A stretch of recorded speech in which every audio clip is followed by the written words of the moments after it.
What if one of the oldest religious books ever preserved painted a picture of heaven so strange, so detailed, and so unsettling that later religious leaders decided most people should never treat it as scripture? And what if the real shock is not that the Book of Enoch was pushed aside, but that its vision of heaven feels less like a peaceful, cloud-filled afterlife and more like a living system with rules, ranks, records, and terrifying order? Before we open that door, do me a favor. Like this video if you enjoy bold Bible history, subscribe if you want more forgotten texts, and share this with the one friend who loves asking the questions most people avoid. When most people hear the word heaven, they picture comfort, they picture rest, they picture a perfect home where pain is gone, tears are wiped away, and the faithful finally enter peace. That image is deeply familiar. It has been repeated in sermons, hymns, paintings, movies, and funeral language for centuries. But the Book of Enoch does not begin with comfort. It begins with awe. Then it keeps going until awe turns into tension. Because in Enoch, heaven is not vague. It is not a soft blur of light. It is not simply the final reward of good people. It is described like a place with structure, and structure changes everything. The Book of Enoch is one of the most famous ancient Jewish writings outside the standard canon used by most churches today. Some traditions rejected it, some ignored it. One major exception is the Ethiopian Orthodox Church, which preserved it for many centuries as scripture. That alone makes the book important. But what makes it unforgettable is not just that it survived. It is what the book claims to show. Enoch does not speak like someone giving a short moral lesson. He speaks like someone being led through hidden territory. He describes movement, boundaries, beings, judgment, fire, crystal, voices, fear, and an overwhelming sense that the world beyond human sight is ordered in ways human religion only partly understands. Whether a person sees that as revelation, vision, poetry, or apocalyptic symbolism, the effect is the same. The world of Enoch feels active, it feels managed, it feels dangerous. That is why this book keeps returning in modern conversations.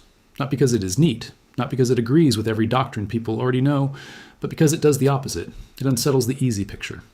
And once that picture is unsettled, a new question appears. If Enoch was so influential in the ancient world, why did so many later believers stop hearing about it? The answer is complex. The Book of Enoch was known in Jewish and early Christian circles. Parts of its language and ideas echo through ancient religious thought. One New Testament letter even directly quotes Enoch. That alone tells us the book was not some forgotten modern invention. It mattered. Later, fragments of Enoch were found among the Dead Sea Scrolls, which showed that the book had real antiquity in circulation long before the medieval period.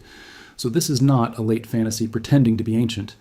It really belongs to the old world of Second Temple Judaism, the same broad world out of which Christianity emerged. But survival is not the same thing as acceptance. As religious traditions developed, leaders drew lines. They decided which books would be read publicly as scripture and which would remain outside the main canon. Enoch ended up outside the Bible, used by most churches, though not all. That decision shaped generations. Once a text moves outside the main canon, most believers stop reading it, most teachers stop explaining it, and its ideas slowly become mysterious, then suspicious, then almost invisible. And yet the book never fully disappeared. It stayed alive in manuscripts, scholarship, debate, and whispers. And the reason is simple. The Book of Enoch says too much. It is one thing for a text to say that heaven exists. It is another thing for a text to describe heavenly realms in vivid, layered, almost operational detail. Enoch does not merely say God is above and humans are below. It presents a cosmos with levels, roles, holy beings, rebellious beings, places of reward, places of confinement, and records that seem tied to moral order itself. That picture is far more dramatic than the simplified heaven many people inherit from popular religion.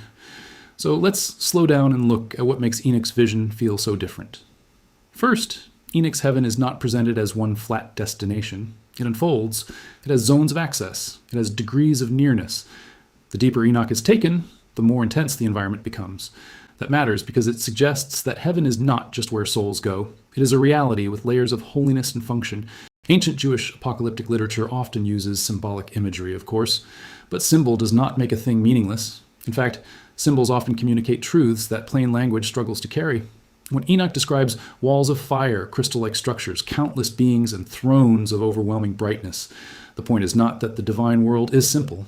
The point is that it exceeds ordinary categories. Yet, even while it exceeds them, it still has pattern. That pattern is where the tension begins, because the heaven of Enoch is not only glorious, it is disciplined. Modern people often separate love from order, mystery from structure, spirituality from administration. Enoch does not. In his world, cosmic order is part of the holiness of God. The stars move on assigned paths. Seasons have appointed times. Angels are linked to duties. Judgment is not random. Transgression has consequences. Creation itself does not drift. It is governed. That means heaven in Enoch's vision is not merely a place of emotional comfort. It is the center of moral government. And if that is true, then heaven is not designed first to make humans feel better. It is designed to uphold the order of reality. That is a very different idea. It means the universe is not built around human sentiment. It is built around holiness, justice, rank, and accountability. Suddenly, the afterlife is not just about arrival. It is also about exposure. To come near the divine is not only to be welcomed. It is to be measured by a reality that does not bend. This is why Enoch spends so much time not only on beauty, but on fear. He trembles, he falls, he is overwhelmed. He does not stroll through heaven like a tourist. He enters it like a man who knows he does not belong there by nature. That emotional tone is one of the biggest differences between Enoch and the softer version of heaven many people imagine today. In popular culture, heaven is often presented as the place where all tension disappears the moment you arrive. In Enoch, tension increases as revelation increases. The closer the vision gets to the heart of divine reality, the more unbearable it becomes. That alone should make us pay attention. Because even if one reads Enoch as symbolic literature, its symbols are teaching something important. They are teaching that the divine realm is not casual. It is not sentimental. It is not centered on human comfort. It is holy in a way that can heal, but also in a way that can burn. And then there's the issue that makes many readers most uncomfortable. Enoch's heavenly world includes judgment that is already active, not just at the end of history, already active. Throughout the book, rebellious angels, often called watchers, become central to the larger story. These beings cross forbidden boundaries, corrupt the earth, and help unleash violence, disorder, and impurity. In response, heaven does not shrug. Heaven responds with investigation, decree, confinement, and a coming sentence. The divine world in Enoch is not passive. It is judicial. That word matters. Judicial means there are cases, there are charges, there is memory, there is record, there is timing. There is an answer to evil, even if the answer is delayed. This is where Enoch becomes especially intense, because the book does not frame rebellion as a minor mistake. Cosmic rebellion has cosmic consequences. Knowledge can be corrupted. Power can be abused. Spiritual beings are not automatically safe simply because they are powerful. In fact, Enoch presents a universe where the fall of great beings produces great ruin. So heaven in this text is not just a retirement home for the righteous. It is the command center of a moral war. And once you see that, many parts of the book begin to connect. The layers of heaven are not decorative. They reflect distance, authority, and purpose. The fiery imagery is not there just to sound mystical. It signals holiness and danger. The countless angelic beings are not background decoration. They represent a populated, ordered, unseen realm. The thrones, books, decrees, and boundaries all serve one message. Reality is being watched. Reality is being weighed. Reality is not chaos, even when Earth feels chaotic. If you've made it this far, here's a different kind of support. Don't just subscribe for more videos. Join the conversation by dropping a comment with one word, symbolic or literal, because I want to know how you read Enoch before we go deeper. Now here's where people often oversimplify the book. They hear that Enoch describes multiple heavens, or a layered cosmos, and immediately imagine a science fiction map with numbered floors. But ancient religious writing is usually more textured than that. These layers are not necessarily floors in a modern building sense. They are realms of function, proximity, and revelation. Enoch is being shown that the unseen order above creation is not undivided sameness. It is arranged. An arrangement implies access. Not everything is open to everyone. That idea alone collides with modern spiritual language that treats the divine realm as instantly available on human terms. Enoch's vision says no. Nearness to ultimate holiness is not casual. It is granted. It is mediated. It is rare. Then comes one of the most striking parts of the vision, the throne scene. When Enoch describes the highest presence, language almost collapses. Fire surrounds the dwelling. The throne is radiant beyond endurance. The glory is so intense that Enoch seems unable to stabilize the image, in ordinary words. And that failure is meaningful. The text is pushing language to its breaking point because it is trying to describe encounter, not furniture. Still, even in that overwhelming moment, one thing remains clear. The highest heaven is not empty. It is inhabited by majesty, attended by countless beings, and ordered around presence. This matters because a lot of popular religion reduces heaven to a human-centered fantasy of reunion and reward. Enoch recenters it. Heaven is first about God, not us. Any human place in it is secondary. Any peace found there comes from alignment with divine reality, not from heaven existing mainly to satisfy our longings. That is a hard correction. But it may also be a necessary one. Because if heaven is first the dwelling of holiness, then entering it is not merely about dying. It is about transformation. And transformation is another major theme in Enoch. The book repeatedly presses the idea that contact with the divine order changes the one who receives it. Enoch is not simply informed. He is altered by proximity. His role changes. His understanding changes. His identity is drawn into a larger drama. This is one reason Enoch fascinated ancient readers. He is not just a man hearing a sermon. He is a man crossing thresholds. Threshold stories grip people because they combine wonder with risk. Once the threshold is crossed, the old world can never look the same again. That is exactly what happens here. After Enoch has seen the architecture of judgment, holiness, and cosmic order, ordinary life can no longer be ordinary. And maybe that is one reason the book still disturbs modern readers, because it does not allow religion to remain safe. It does not allow heaven to remain a decorative belief. It forces the reader to imagine that the unseen world is structured, active, morally charged, and unimaginably close. There's also another issue buried inside this vision, and it may be the most psychologically powerful one of all. The Book of Enoch suggests that what happens on Earth is connected to processes beyond Earth in real time. Think about that. Not someday, not only after death, now. Human violence matters now. Human corruption matters now. Human choices matter now. In Enoch, the heavens are not detached observers waiting for history to finish. They are already responding. Records already exist. Cries for justice already rise. Sentences are already being prepared. The moral fabric of the universe is alive to what humanity does. That is a terrifying thought, if you want. A universe with no witness. But it is also a hopeful thought if you are tired of evil looking unanswered. And this is where Enoch becomes emotionally powerful rather than merely strange. Because beneath all the fire and mystery is a deep claim about justice. The world may look ungoverned. It is not ungoverned. The violent may appear to win. They do not own the final word. The hidden crime may stay hidden on earth. It is not hidden forever. That may be one reason Enoch survived in communities under pressure. A vision of heaven as active judgment is not just frightening. It is reassuring to the wounded. It says history is not ignored. It says heaven is not asleep. Still, there's another side to that comfort. If heaven is awake to evil, it is awake to all evil, not just the evil we hate in others. Also the evil we excuse in ourselves. That is the blade Enoch turns back toward the reader. It is easy to enjoy apocalyptic texts when judgment is aimed at corrupt rulers, violent powers, or rebellious spiritual beings. It becomes much less comfortable when the same universe of accountability looks directly at us. Enoch's world leaves little room for private darkness that remains forever private. This is why the book can feel so modern, even though it is ancient. We live in an age obsessed with surveillance, records, exposure, systems, hidden networks, and forces beyond individual control. Enoch speaks into all of that, but in spiritual form. Its heaven is not random glow. It is a reality more observant than any machine and more morally serious than any court. That does not mean Enoch is offering modern technology in religious costume. It means the psychological force of the text still lands. People sense that reality may be deeper, stranger, and more accountable than surface life suggests. Enoch gives that fear a voice. Then we have the most debated part of all, the identity themes surrounding exalted human figures in the later Enoch material, especially the Son of Man language. Scholars debate dating, sources, and interpretation. Religious readers debate theology. Some see anticipation of later messianic themes. Others see symbolic visionary language about exaltation, judgment, or heavenly identity. What matters for our purpose is this. The text blurs lines people often want kept rigid. Heaven in Enoch is not just where truths are stored.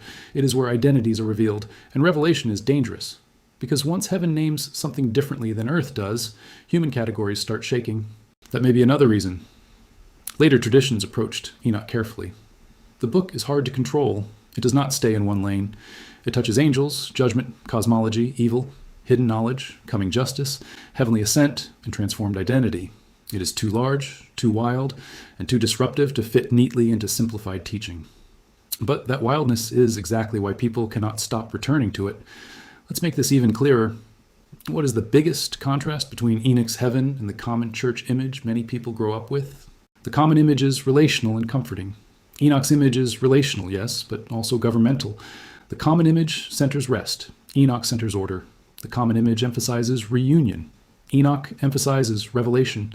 The common image says, you die and enter peace. Enoch says the unseen realm is already active, already structured, already judging, already burning with purpose. That does not mean every church teaching about heaven is false, and it does not mean Enoch should be read in the most extreme wooden way possible. But it does mean many believers inherited a flattened picture. Enoch refuses flatness. It gives heaven weight. And weight changes the soul. Because once heaven has weight, belief is no longer only comforting. It becomes urgent. How do you live in a watched world? How do you speak in a recorded world? How do you act if justice is delayed but not absent? How do you pray if the cosmos is more structured than you imagined? Those are not abstract questions. They hit the nerve of ordinary life. Maybe that is why the Book of Enoch has power even for people who never decide exactly what to do with it. You do not need to settle every scholarly debate to feel the force of its message. The message is that reality is morally alive. Heaven is not passive. History is not drifting. Hidden corruption is not invisible. Holiness is not soft. And human beings are not as central as they think. If this video is stretching your view of the unseen, here's your second checkpoint. Send this to someone who loves deep conversations, and subscribe only if you want more scripts that challenge easy answers instead of repeating them. Now let's talk about why this subject creates such intense fascination today. Part of it is obvious. People are hungry for lost knowledge. Any book described as removed, forbidden, or hidden immediately attracts attention. But curiosity alone does not explain Enoch's staying power. Lots of ancient texts are obscure and stay obscure. Enoch does not. It keeps breaking back into public imagination because it touches core human anxieties. What if the world is far more supervised than it appears? What if good and evil are not just human opinions, but deep structures woven into reality? What if death does not open into vague peace, but into a realm where truth becomes unavoidable? What if spiritual rebellion is not myth in the shallow sense, but a way of describing why civilization keeps building brilliance and violence at the same time? These questions feel ancient and modern at once, and Enoch is powerful because it does not answer them with soft language. It answers with fire, books, watchers, judgment, thrones, and cosmic boundaries. In other words, it answers with imagery people do not forget. There is another reason Enoch endures. It offers a bigger stage for the human story. Modern life often feels small. Work, bills, screens, deadlines, outrage, repeat. Even religion can shrink into personal therapy or social identity. Enoch explodes that smallness. Suddenly, human history sits inside a vast drama involving heavenly rebellion, divine justice, appointed times, and the final exposure of all things.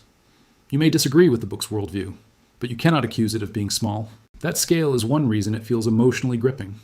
It tells the reader that the struggle between corruption and faithfulness is not a side issue. It is central to the shape of reality itself. And that leads to the heart of why its vision of heaven matters. If heaven is a place of active moral order, then your life is not a disconnected private episode. It participates in a larger account. Your choices echo, your loyalties echo, your compromises echo, your hope echoes too.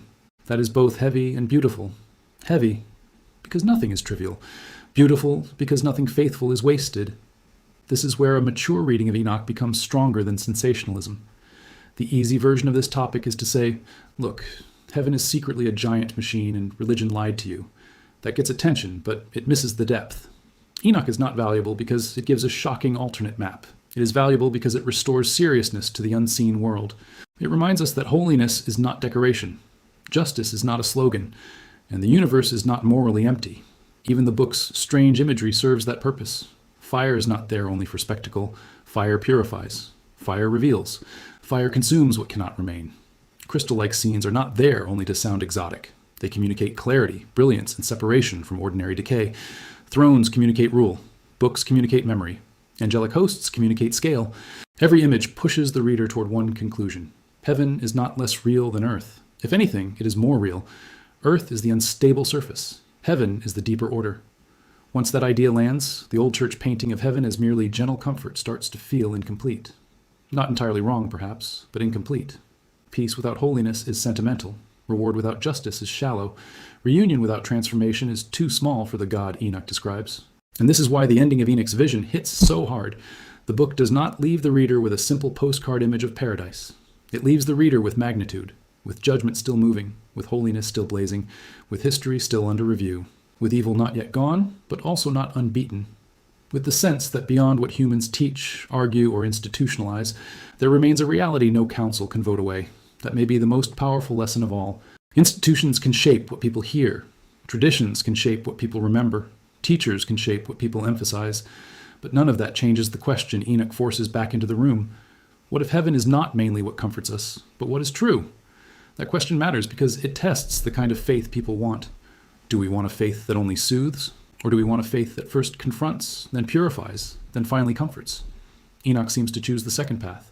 First the terror of the holy, then the unveiling of order, then the promise that justice is not asleep. That is not easy religion, But it may be closer to biblical awe than the softened versions many people inherited. So what should we do with the Book of Enoch? We should not read it carelessly. We should not treat every image as a literal blueprint. We should not ignore scholarship, history, language, or genre, but we also should not dismiss it simply because it disturbs the picture. Sometimes an ancient text survives precisely because it carries a needed shock. Enoch shocks us into remembering that the unseen world, if it is real at all, is not built around our preferences. It is built around divine reality, around holiness, around justice, around order, around truth so intense that ordinary language shakes under its weight. And maybe that is why so many people feel the Book of Enoch pulls on them once they encounter it. Not because it answers everything, but because it makes shallow answers impossible. If heaven is, as Enoch describes, even partly, then it is more alive than slogans, more demanding than popular imagination, and more morally charged than most people are prepared for. It is not a soft escape. It is the blazing center of reality, a place where rebellion is known, righteousness is remembered, and corruption is answered. The presence of God is not a warm metaphor, but an overwhelming fact. So the next time someone says heaven is simply where good people go when they die, remember Enoch standing before fire he could barely describe, in a realm of intelligence, under a holiness that did not flatter him, comfort him, or revolve around him. It transformed him. And maybe that is the real divide between Enoch's heaven and the version many people are taught. One version exists mainly to reassure. The other exists to reveal. One asks only whether you long to enter. The other asks whether you understand what kind of reality you are approaching. That question may be more important than charts. Because if Enoch is right, heaven is not smaller than religion says. It is far greater, far stranger, far more ordered, far more dangerous, and far more meaningful. Before you leave, here's one last invitation. If this script made you rethink heaven, hit like as your bookmark, subscribe as your way back, and share it as a challenge to someone who thinks ancient texts say the same. Maybe the Book of Enoch was not preserved to make us comfortable. Maybe it was preserved to remind us the universe has a throne, history has a witness, evil has a limit, and heaven is not a dream built from human desire. It is a reality before which every easy story begins to crack. And once that crack appears, you can never see the old picture the same way again.